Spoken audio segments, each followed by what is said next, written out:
Praise the Lord. आप सबका स्वागत है इस वीडियो में। इस वीडियो में हम जानेंगे अनंत जीवन के बारे में कि क्या होता है अनंत जीवन। जैसे कि हम वचन में पढ़ते हैं यूहन्ना का 3:16 में। मैं इंग्लिश में पढ़ता हूँ ये वचन, यूहन्ना 3:16, जॉन 3:16।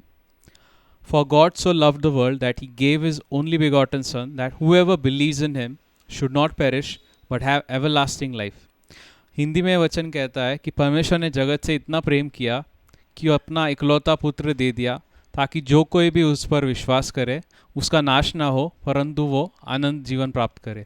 अब ये अनंत जीवन क्या होता है? क्योंकि काफ़ी लोगों का मानना है कि अनंत जीवन वो जीवन होता है जो हमारे मृत्यु के बाद शुरू होता है। जब हम मृत्यु होने के बाद स्वर्ग जाते हैं और यीशु मसीह के साथ स्वर्ग में रहते हैं, परमेश्वर के साथ रहते हैं, उस जीवन को अनंत जीवन कहा जाता है। लेकिन ये सही नहीं है, ये पूरा सत्य नहीं है। अनंत जीवन क्या होता है ये यीशु मसीह ने खुद बताया है बाइबल में, वो हम देखेंगे। तो हम जाएंगे यूहन्ना 17वां अध्याय वचन 3, जॉन चैप्टर 17 वर्स 3।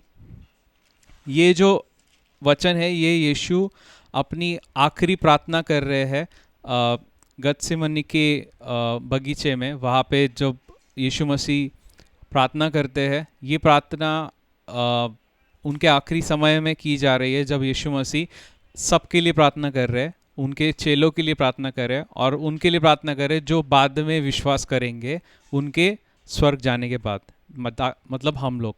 तो ये जो है ये वचन पहले पड़ाव में ही आ जाता है। तीसरा वचन है यूहन्ना 17वां अध्याय, मैं इंग्लिश में पढ़ता हूँ। And this is eternal life that they may know you the only true God and Jesus Christ whom you have sent। Hindi में वचन कहता है और अनंत जीवन यह है कि वो आपको जाने जो एकमात्र परमेश्वर है और उसे यीशु मसीह को जिसे आपने भेजा है। तो ये वचन जो यीशु मसीह ने कहा है इसमें उन्होंने बताया है कि अनंत जीवन क्या होता है। उन्होंने ये नहीं कहा कि अनंत जीवन ये है कि वो जब स्वर्ग में जाएंगे और हमारे साथ रहेंगे वो अनंत जीवन होगा, नहीं।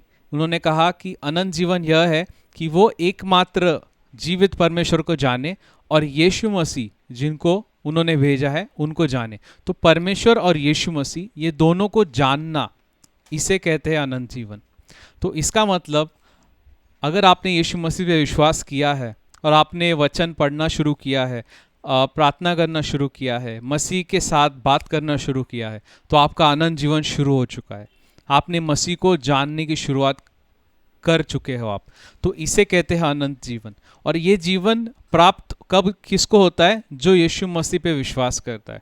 और ये जीवन अलग क्यों है? क्योंकि जब हम दुनिया में थे, जब हम मसीह पे विश्वास नहीं करते थे, हम पाप में जी रहे थे, तब ये जीवन हमारे लिए खुला नहीं था। क्योंकि वो वचन कहते हैं कि जो विश्वास करता है उसे ही अनंत जीवन मिलता है, उसे ही परमेश्वर को जानने का मौका मिलता है, उसे ही यीशु मसीह को जानने का मौका मिलता है। क्योंकि पुराने नियम में जब हम पढ़ते हैं तो ये जो रिश्ता था, ये रिश्ता परमेश्वर के साथ बनाने का मौका किसी को नहीं मिलता था, क्योंकि सब पाप में थे। लेकिन जब मसीह आया, उसने हमारे पापों को ले लिया, तो ये रास्ता उसने खोल दिया है कि हम परमेश्वर को आज जान सकते हैं, परमेश्वर को पिता कह के पुकार सकते हैं प्रार्थना करते हुए, यीशु मसीह को हम दोस्त कह के पुकार सकते हैं, क्योंकि वो हमें जानना चाहता है और वो चाहता है कि हम भी उसे जानें। और इसे कहते हैं अनंत जीवन। तो ये अनंत जीवन कैसे मुमकिन है? तो ये अनंत जीवन मुमकिन है जब हम वचन पढ़ते हैं, है ना, जब हम बाइबल पढ़ते हैं, नया नियम, जब हम यीशु मसीह के बारे में पढ़ते हैं तो हम वचन जान रहे हैं। तो हम यीशु मसीह को जानने के लिए वचन पढ़ना है। हमें सिर्फ ज्ञान लेने के लिए नहीं पढ़ना है या चर्च में बताया इसलिए नहीं पढ़ना है। हम ये पढ़ के हमें जानना है। जब मेरे मसीह जीवन की शुरुआत हुई थी, मुझे पता भी नहीं कि मेरा उद्धार कब हुआ, लेकिन मैं एक चीज़ लगातार करता था, वो था बाइबल पढ़ना। दिन में काफ़ी समय मैं बाइबल पढ़ने में बिताता था, क्योंकि मुझे बहुत इंटरेस्ट आया था बाइबल पढ़ने में। तो मैं पढ़ते पढ़ते ऐसा हो गया कि मैं जब सुसमाचार पढ़ता था तो मैं यीशु के जीवन को जानने लगा, और जैसे वो मैं जानने लगा वैसे मेरा जीवन बदलने लगा, है ना।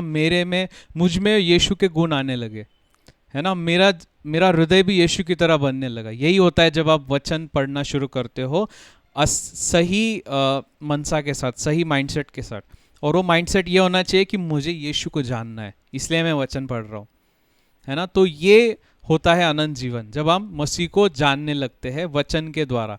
और सिर्फ वचन ही नहीं, एक और व्यक्ति है जो हमें मदद करता है ये जानने में, उनके बारे में हम पढ़ेंगे। यूहन्ना का 16वां अध्याय वचन 14।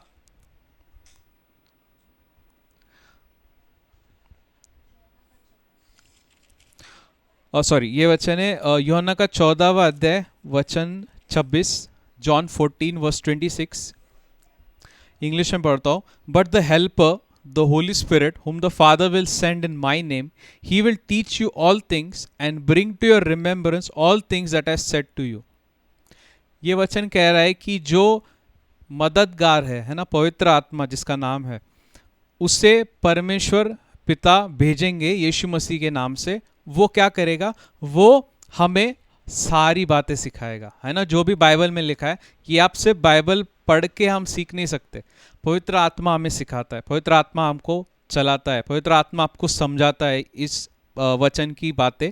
और उसके बाद यीशु ने यह भी कहा कि वो तुम्हें उन बातों को याद दिलाएगा जो मैंने कही है ना। यीशु मसीह स्वर्ग जाके आज 2000 साल हो चुके, लेकिन उनके वचन आज भी हमें याद दिलाता है पवित्र आत्मा।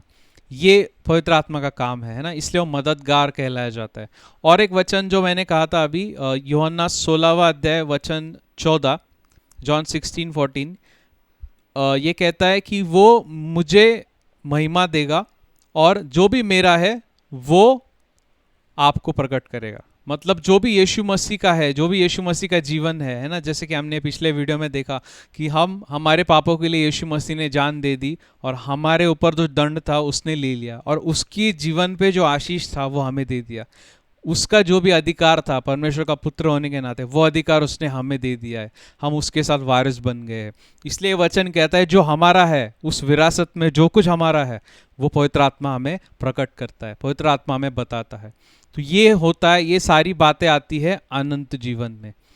ये होता है अनंत जीवन, है ना। तो हमें अनंत जीवन को थामे रखना है ना। इस पे से हमारे पकड़ कभी छूटनी नहीं चाहिए। हमें रोज वचन पढ़ना है, पवित्र आत्मा से प्रार्थना करनी कि पवित्र आत्मा मुझे मदद करो, अनंत जीवन मुझे इस जीवन में चलाओ, और जो कुछ भी मेरा है मसीह में वो मुझे दिखाओ, है ना। ये प्रार्थना करेंगे और हम बढ़ते रहेंगे। सो धन्यवाद सभी का। प्रभु आपको आशीर्वादित करे। Thank you.